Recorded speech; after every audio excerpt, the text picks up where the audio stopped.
Okay, good evening. Thank you for joining us.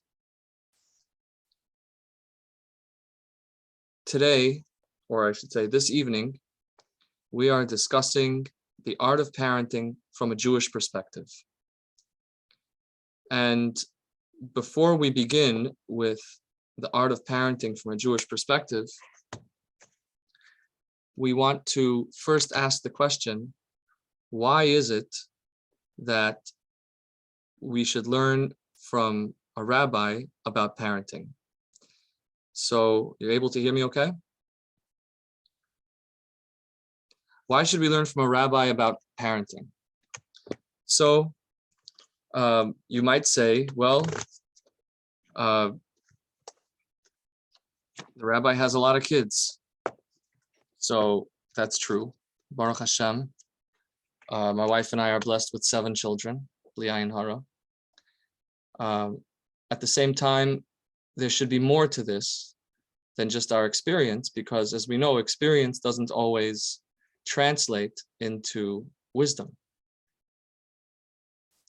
You could have a lot of experience and not be doing it in the best way. You could have a lot of experience doing it the wrong way. And I want to say from a personal standpoint, it's very easy to be an expert on parenting until you go through the experience of parenting and you realize that it's not as easy as it seems. In fact, for me personally, parenting has been at the same time the most rewarding experience, but it's also been profoundly humbling. And when we come to the actual experience of parenting, we find that we can be confused, we can feel helpless, frustrated, and really sometimes incompetent. So hopefully we'll learn from some Torah sources about this. So again, back to why we learn from Torah sources about this. Well, first of all, Judaism, Torah has a proven successful track record in parenting. This successful record is seen both in the religious and also in the social environment. If we accept that the way a child turns out or a child's success is affected by the skill of the parent, so then we can look at the history of the Jewish people and the success of the Jewish people and understand that there must be a great deal of wisdom in Torah and in Jewish teaching about parenting. Just look at the fact that Judaism still exists. The fact that Torah observance and the Jewish community are still going strong more than 3,000 years later is definitely the product of parents, Jewish parents, passing on these values to their children. And this is, of course, in the context of the Jewish people suffering and going through so much difficulty, so many obstacles, so many forces that would pull our children away from our tradition, and yet here we are. And so it would be wise then to look at the secrets, to look at the methods that Jewish teaching has, which would be passing that on which would be allowing Judaism to be passed on. And then, of course, we always love to talk about how successful the Jewish people are with our Nobel Prize winners and all of the many successful Jewish people. The Jewish people have been among the most prominent and successful and accomplished people in the world. And that's, of course, even though there's so few Jews, there's such a strong representation in the most successful and the most important elements of society. And so there may be spiritual reasons for this, but I think it also is quite possible that this has to do with a tradition, a Jewish tradition of how we raise our children. And so in short, and finally, the last thing to consider is that with this tradition, this ongoing tradition of Judaism, we can see that this is not a fad. The Jewish people who follow Jewish tradition about how a parent and child should behave has been consistent throughout all of these years. So while throughout, especially modern history, there have been all kinds of new ideas, new fads, new popular ideas about how we should parent, Judaism is not changing its opinions about parenting every few years. Just to give you an example, one of the most popular books on parenting in the second half of the 20th century was a book called Baby and Child Care, written by a man named Dr. Benjamin Spock.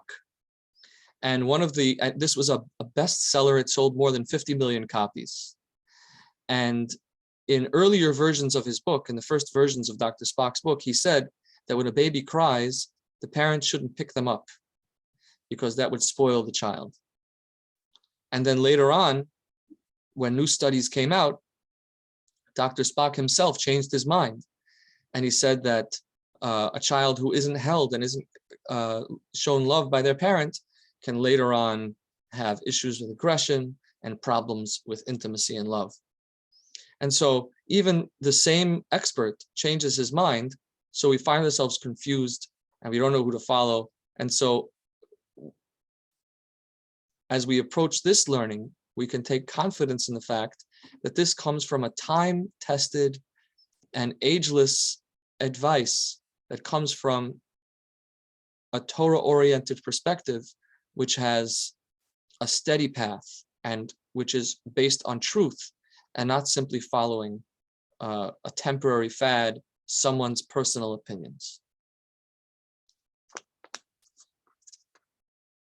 Okay, so far, we just wanted to represent that what we're hopefully going to be learning tonight is teachings on parenting from a Torah perspective, which has been proven and tested in the success of the Jewish people religiously and socially, and also has been consistently observed over all of these years and is based on truth. Now, first I want to tell you a story about a man named William Buckley. William Buckley was a famous speaker, and he was hired to speak in London. And so he runs out of the airport. He gets the flight was delayed, and so he runs out of the airport and hails a cab, and he says to the taxi driver, "We're very late. We have to rush. Please start driving right away." And then after a few minutes, the taxi driver says, Mr. Buckley says to the taxi driver, "Sir, did I tell you the address?" Taxi driver says, "Nope, but we're making very good time." And so sometimes we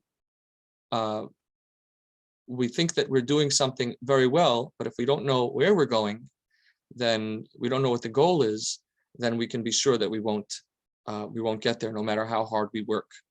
Another example of this is the difference between effectiveness and efficiency. Efficiency is learning to climb ladders very quickly. Effectiveness is making sure you're climbing the right ladder.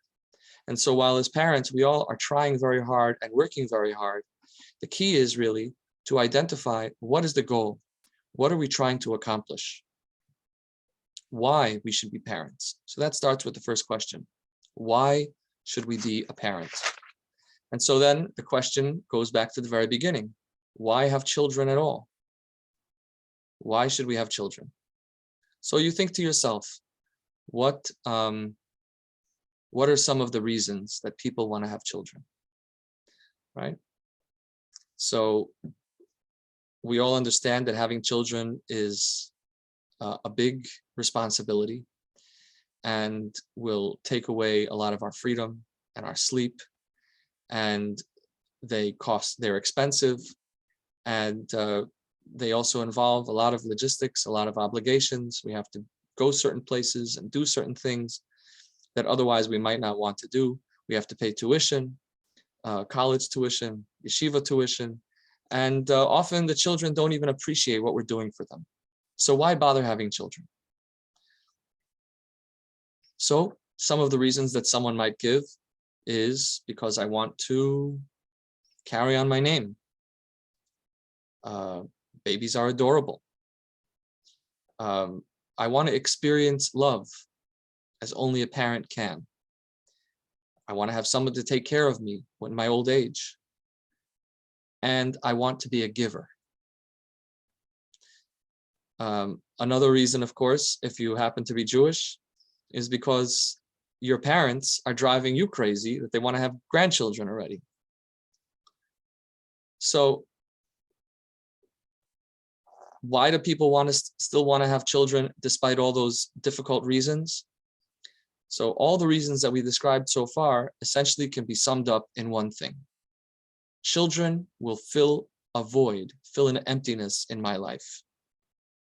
So we look back, I want my name to be continued. I enjoy an adorable, cute baby. I want to experience love. I want to be a giver. I want to have someone take care of me in my old age.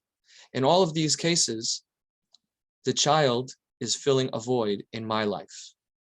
And I think this, specifically in our day and age today, when we hear about the arguments and the debates over abortion, where people are referring to my body, my life. And this takes this idea even to an extreme where the baby, the child, is seen as the mother's property. We're not going into the scientific issue of whether the baby is a separate life or not, but to be sure, there's a certain degree of influence from this thinking that the baby, my child is my property, and until it comes out of my body, it's even my body. And actually, historically, this idea was taken to even greater extreme. In the past, in ancient Greece, in Rome, even in other countries, the law said that parents owned their children. Children were the property of their parent. As a matter of fact, this meant that the parent had control over their children's body. They were allowed to beat their children, and could even anything the child owns becomes the property of the child. And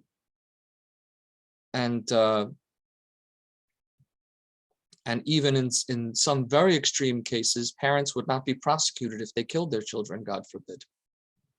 So, of course, in our society, in Western society, we don't go that far, Baruch Hashem. We believe in protecting the rights of children, but this ideal, this thinking is still there in a very subtle way. People would say, it's my child, it's my decision to do with them as I want. And the thinking basically comes back to this idea: the child is there to fill a void in my life, and so it's therefore my the child's life becomes my life. So that's one way of looking at it, which is obviously very toxic and problematic. On the other hand, we have another approach which says the child is an individual, and they have the rights of the child is as an individual. The child and the child is separate from their parents, and in this way, the child has no kind of authority over their children, because the child is an actual individual. And this we also see in our society, where we have debates over education, where the state is telling us what how we should educate our children, and in a sense saying that society should say what is good for the child, and the parents' rights are being you don't have a right, because the child has a right to an education, and therefore you don't have the right to say anything about that. Society and the experts should decide what education is. And I want to say also, particularly today in the Jewish community, there is currently in New York State a strong, unfortunate movement in which the state is trying to take control over the curriculum which will be taught in the yeshivas. So here we're saying that, so how does the state have the chutzpah, the audacity, to try and claim that they could mix in to the rights of parents? That's because they say that the child is an individual and they have rights, and they have a right to an education. And we as the state are ensuring the rights of the parent. So here we have those two sides. On the one hand, you have the people who are saying the child is basically my body, and others are saying, no, the child is an individual. But then when you take that in the other direction, the child is an individual, they have their own rights. And so their parents don't have a right to say what the child should do. Society should decide, experts should decide what's good for a child.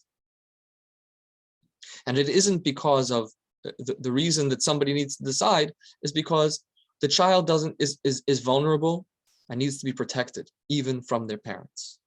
So of course, sometimes a child does need to be protected from their parents, unfortunately. But we're talking here about the normal questions that society is addressing today because of a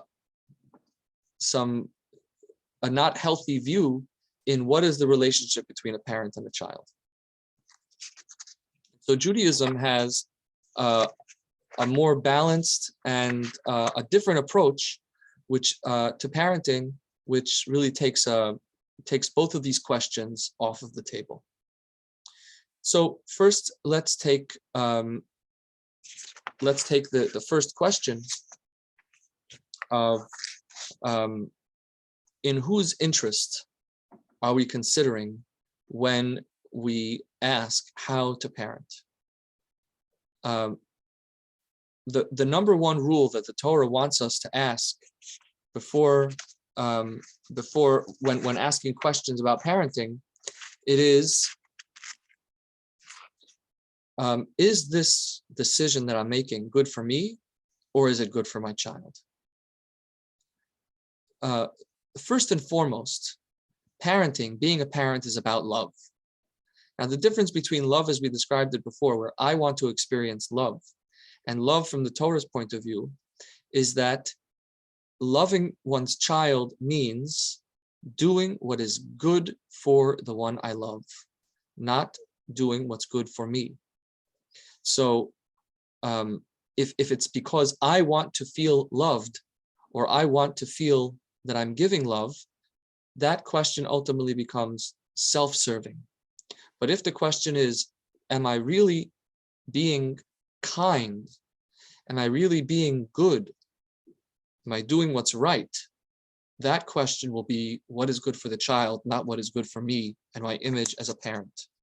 We could think of examples of this. Just take an example. If your 4-year-old child wants to wear their favorite outfit to school, but the problem is it's torn or the clothing don't match, and it doesn't look, in my mind, it doesn't look appropriate. So what's my natural response, right? Another example, how should I respond? Another example, I have a 2-year-old, and the 2-year-old has a meltdown tantrum in the supermarket, and people are starting to look at me. So I have a lollipop in my pocket. Is my instinct to give the lollipop to the child or not give the lollipop to the child to calm them down? So let's go back to the story of the kid with the outfit, right? So our first reaction might be, I'm going to be horrified that people should see my child going around like that, dressed with mismatched clothing or with clothing that's torn or doesn't fit them perfectly. They're going to think that I'm a horrible parent and has no clue about fashion. People are going to think that I don't care about my child, right? Or going back to the case of the child with the lollipop. um, I'm embarrassed. People think that I can't control my child. My child is making a ruckus. So I'll give them a lollipop to calm them down so that I can have peace, right? Now, if however, we think about it in terms of what is best for the child, so then it becomes a more nuanced question. We think about it more deeply. It may be true that I want to, that the child wants to feel happy and doesn't care about the fashion, and that for them, they're going to be fine. And it's better, for example, that I should be teaching my child independence, that they should choose their own clothing, and that's teaching them to be strong and to grow up and to take care of themselves. And that might mean that I have to let them wear clothing that I might not necessarily feel proud of. It's also possible that I would that I feel that it's important that the child not get teased, that if they're going to go wearing these clothing, I know that they're going to get made fun of, and that's not going to be good for them. So yes, I may decide that I have to, get them to wear different clothing, but it's for their good. I might also be, at a certain age, want to train my child in how to present themselves so that they can be successful. Part of success is how you present yourself, and that's educating the child. But this is not because I'm embarrassed or I'm worried what are people going to think of me. This is because I'm thinking for the benefit of the child. In the case of the scenario of the child throwing a tantrum, I might choose to ignore the stares, because the child getting a lollipop for having a tantrum might be bad education, might be teaching the child that this is what they get, that they get rewarded for a tantrum. I may know my child and may know that in this particular case, they're not able to calm down. And this is what might be what I need to do, because for example, I'm choosing my battles, and I know that the child had a hard day. I know that they're overtired, and I know that this is the thing that's going to calm them down. That might be the right thing for them, for that child. But again, the decision isn't about what is my comfort. It's a decision for what's best for the child. Another example, another way of handling the tantrum issue might simply be picking up the child and taking them out and giving them time to calm down, right? That's showing the child that that this behavior is not acceptable, but at the same time, I'm not engaging with it, but I'm also, I may be allow the child to have a tantrum, but not in this place.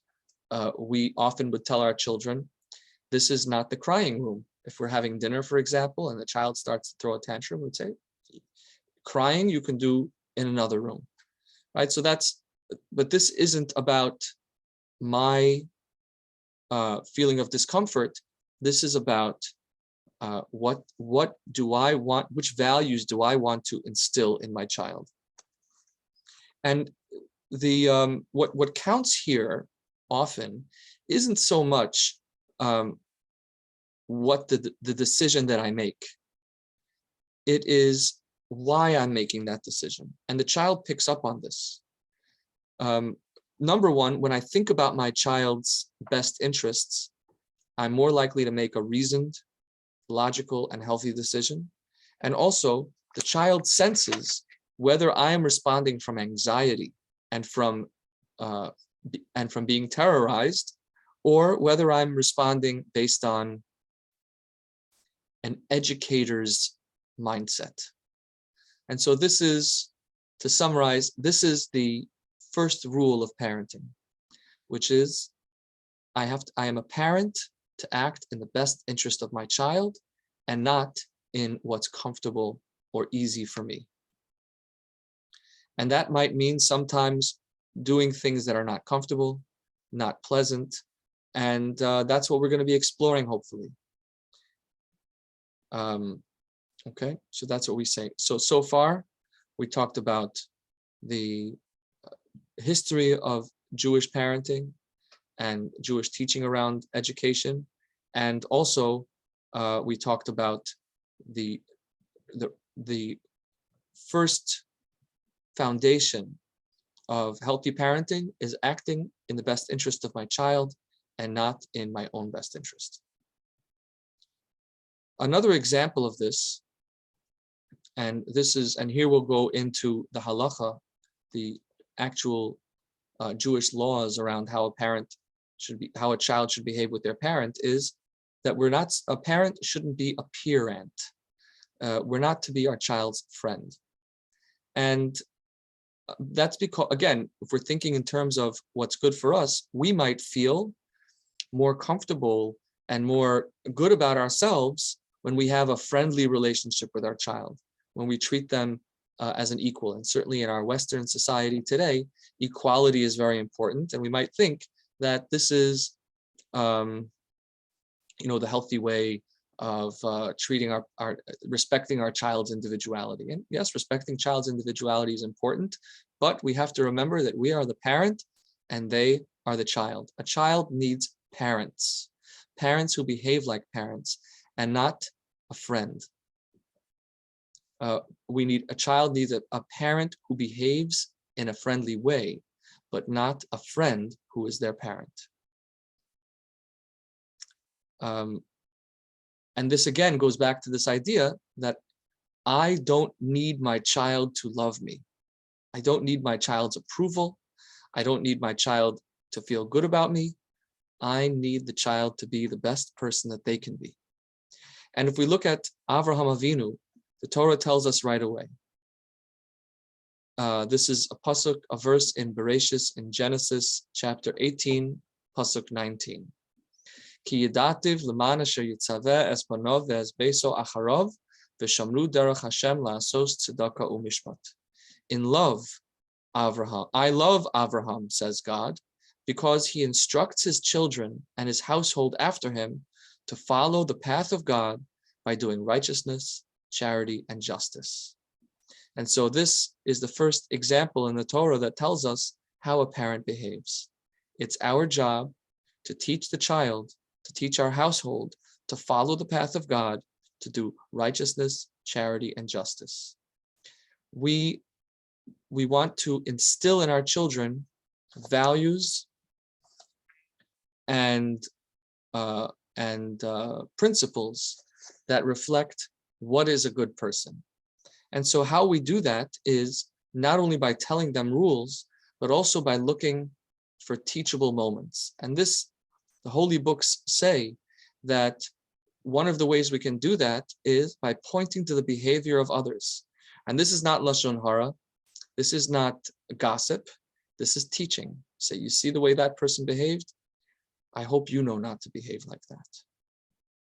Or you see, or when you point out heroes, who are our heroes, and we say, I so admire that person. Look how kind they are. Look how generous they are. Look how that person, look how that kid, look how that adult held the door for an older person. That's the way we behave. And we look at, so rules are important, but looking for these opportunities to point out, don't let the child interpret something. Give them that lecture, give them that information. This is what we think about that person's behavior. And this also can apply when we think about heroes in society.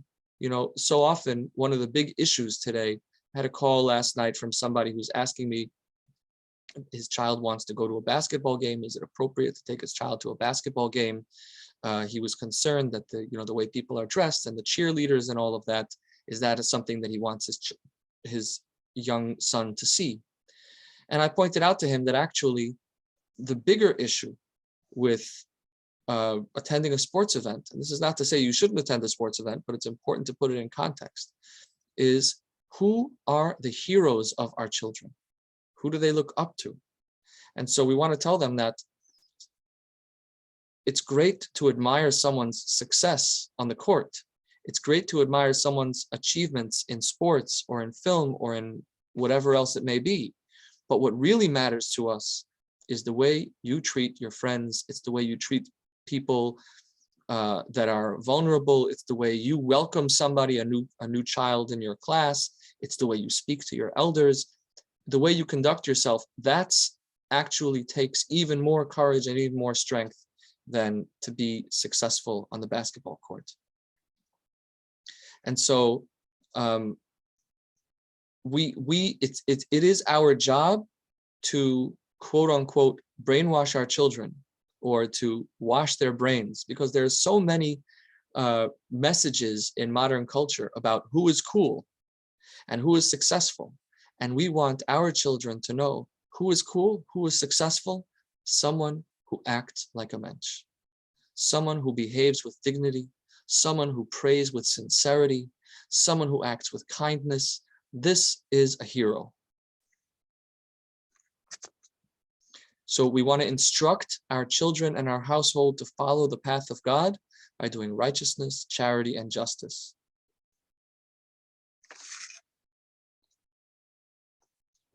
So, of course, this doesn't mean that our job as parenting is all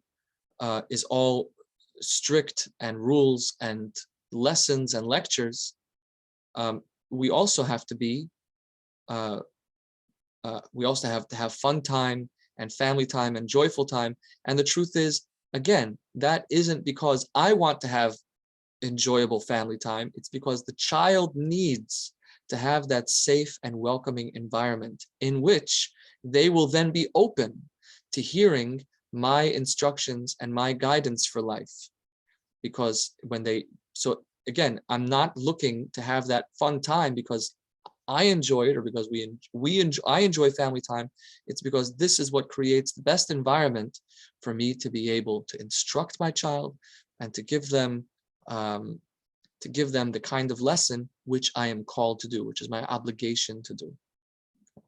So, to summarize what we said so far, the first rule of parenting is: am I acting in the interest of the child, or am I acting in my own benefit?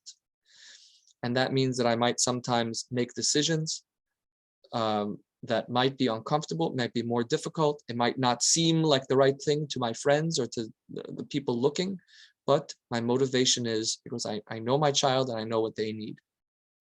And my goal as a parent is to raise my child, to educate them with values and with principles, to be a God-fearing and mitzvah-observing person, to be a kind, generous, and God-oriented person.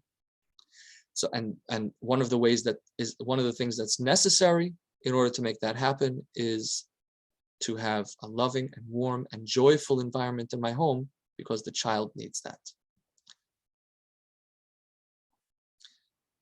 Okay, any questions so far or comments?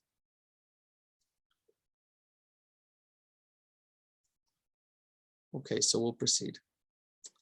Another one of the ingredients that help create an environment in which is helpful in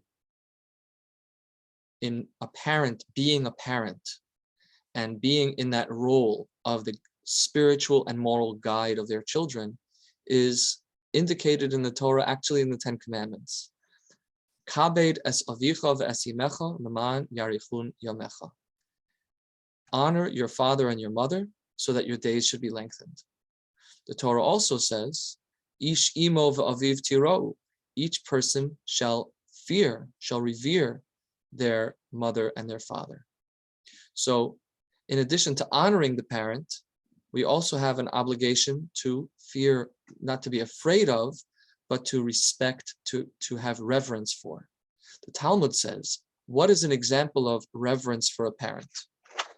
A child may not stand or sit in their parent's place. If the parent has a certain seat on the table, a child has to know that they are not permitted ever to sit in that seat without asking their parents' permission. And sometimes you may choose for the child's benefit to give them permission, and sometimes you may tell them, no, a child doesn't sit in their parent's seat. A child, the Talmud goes on to say that a child may not contradict their parent or express their own opinion, or express their own opinion even when someone disagrees with their parent. They shouldn't say, I agree with my parent. right? The child doesn't say that, because to say I agree with dad, I agree with mom, means that you have a right to have an opinion about what mom or dad says. No, Abba and Ima, mom and dad, have the authority to say what's right and what's wrong. And I listen. I don't evaluate. I don't decide if they're right, and then I'm going to listen.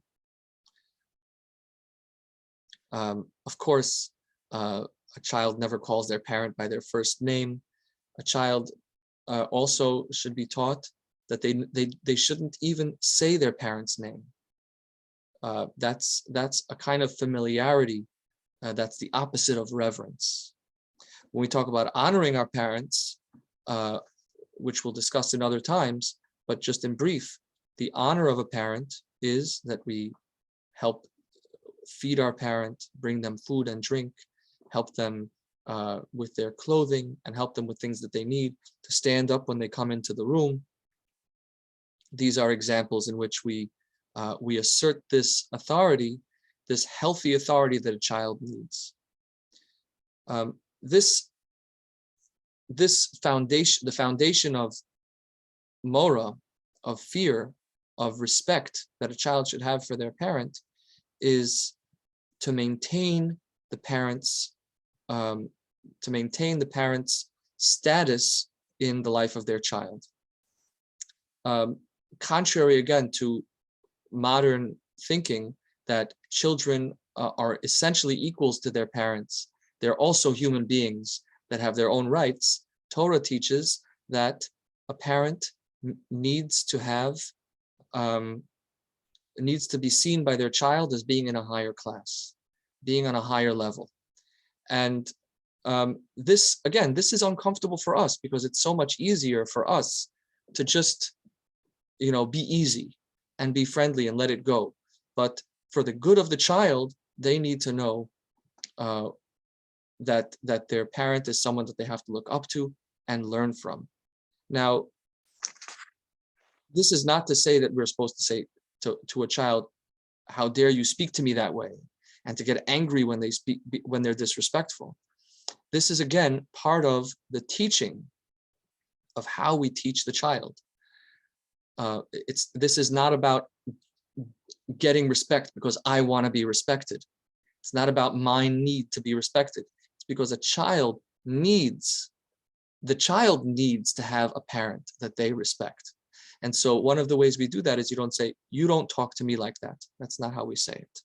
Instead, a parent says to their child, "This is not the way children are meant to speak to their parent."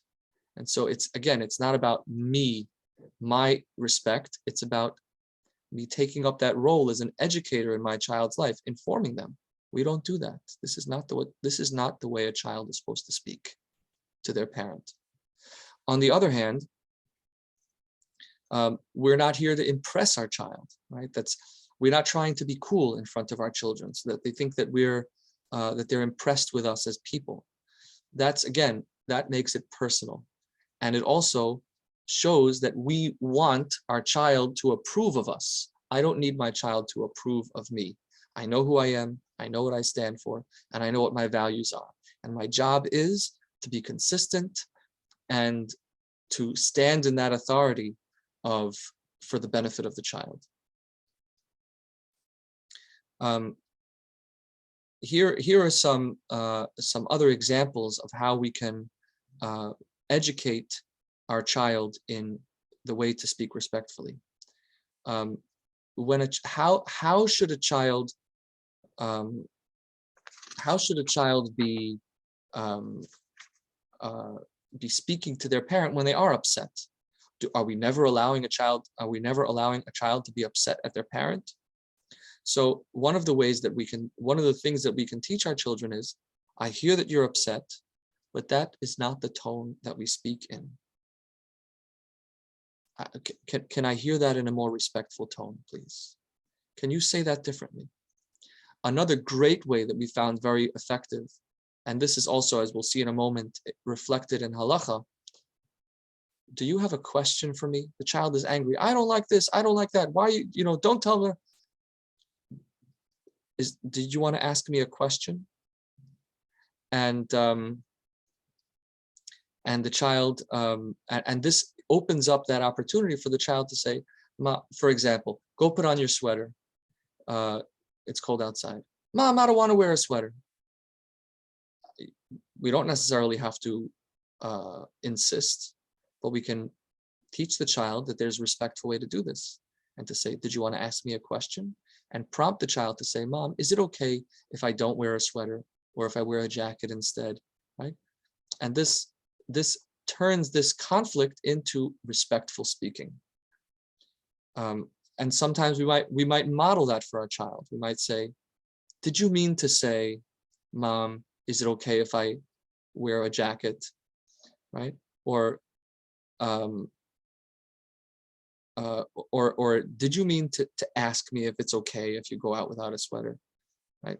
And so this is, of course, helping the child to learn.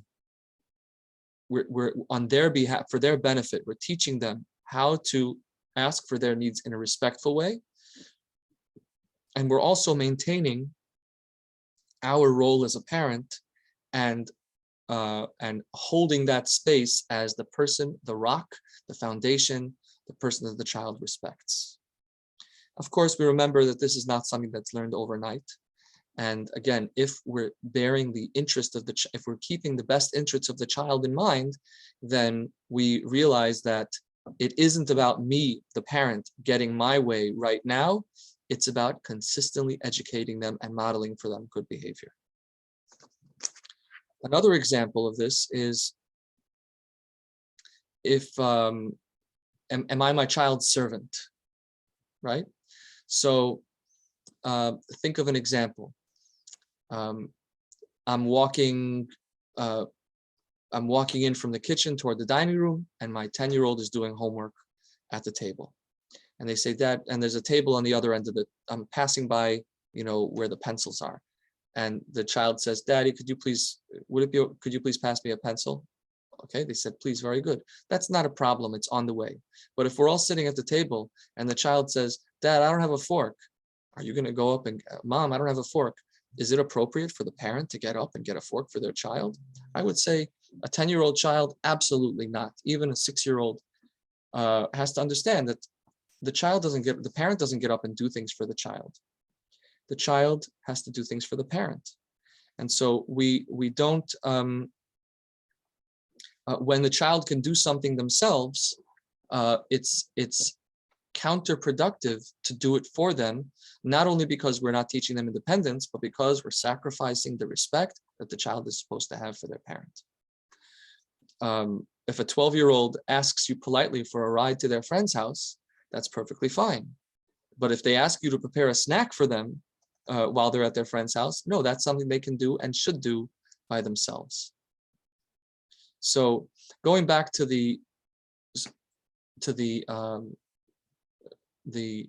continue a little bit more on this idea of how a child quote unquote argues with their parents. Shulchan Aruch says as follows: if a person sees their father doing something forbidden by the Torah, or their mother, they must not say that's against the Torah. A child should not say to their parent that's against the Torah, even if it's true. Instead, he should say, a father, doesn't the Torah say such and such? Ask it in a question. And this way the father will understand, the parent will understand, and will not be disrespected. And so a child says, Dad, you're not supposed to double park. That's true. That's what you always tell us when you see other people doing it. Or Mom, you're biting your nails again. Ugh, right? So this is, notice the things that we shouldn't allow a child to do. Ask ourselves, is the tone of voice appropriate? Is this the tone of voice that our child should be educated to allow to use? Another thing is this a statement or a question? And so we can say to the child, is it appropriate for a child to speak that way to their parent? But Mom, but you're right, but it's wrong. Let's leave the right and the wrong, but right now let's ask the question: is it appropriate for a child to speak to their parent that way? And that this may not be correct, but my job to teach you is that that this is not the way to speak. You could say, you can ask me a question, Mom, isn't it not allowed to double park? So again, it's not about how dare you speak to me that way. It's about remembering what the child needs. And the truth is, when the child points out something that's wrong, we may feel guilty, and we may feel that there's something, we get caught off guard.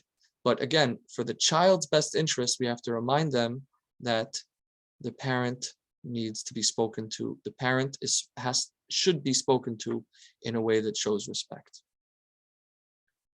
Sometimes, going back to the case where the kid, where the child asks us to do something, it may be much easier for me to do it myself. It'll get done right. It'll get done faster. But again, it might take a few more minutes, and it might be a hassle by asking the child. The child needs a spoon, and now they're going to start kvetching and complaining, and they're going to ask me 3 times, which spoon should I get? And they're not going to know where they are, right? All of those things would be easier for me to do it myself. But again, if what I have is the best interests of the child, then I'm going to ask the child to do that.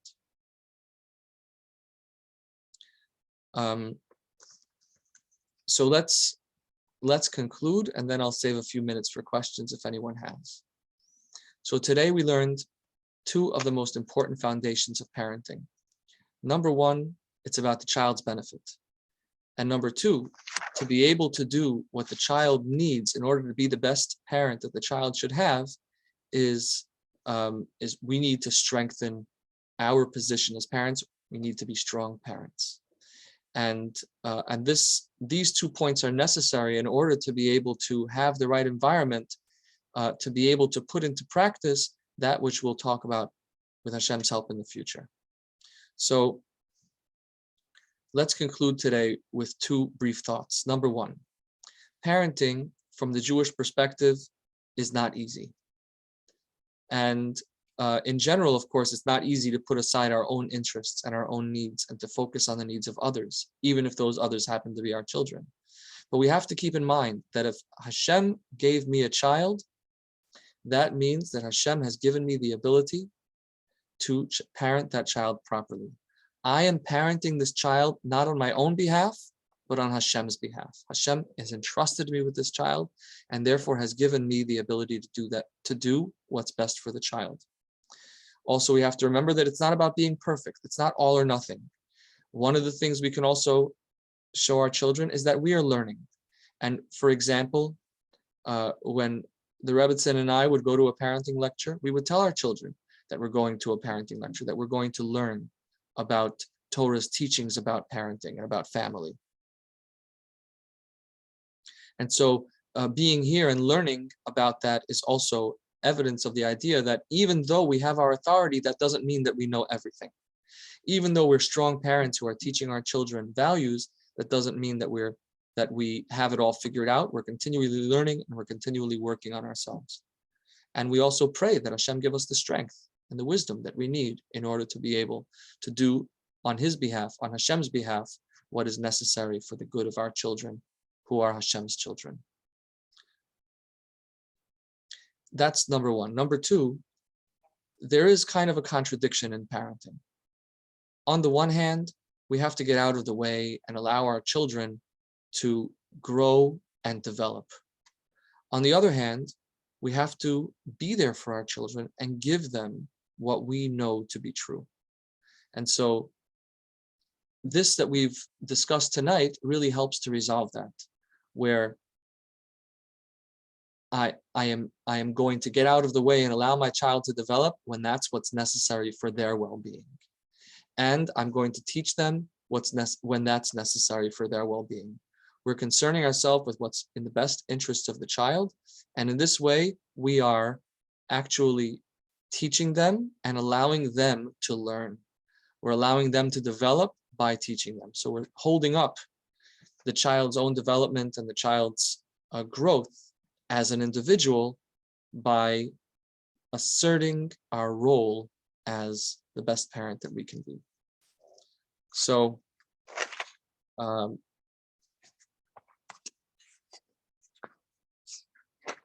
thank you again for joining. And some food for thought are thinking about ways in which just to take notice of when, as a parent, I'm acting on my own self-interest and when I'm acting in the interest of a child. And the other thing to think about, we can pay attention to is, am I holding my respect for the child? And I would also say that if this is new in your family, then it would be wise to do it slowly and gently, and children consistently but gently. And okay, so that's that. Again, thank you for joining us, and I'll be happy to hear your questions. In the next week, Bezrat Hashem, we hope to talk about specific rules, expectations, and goals that we set for our child, how we set goals, and how we set expectations for our child.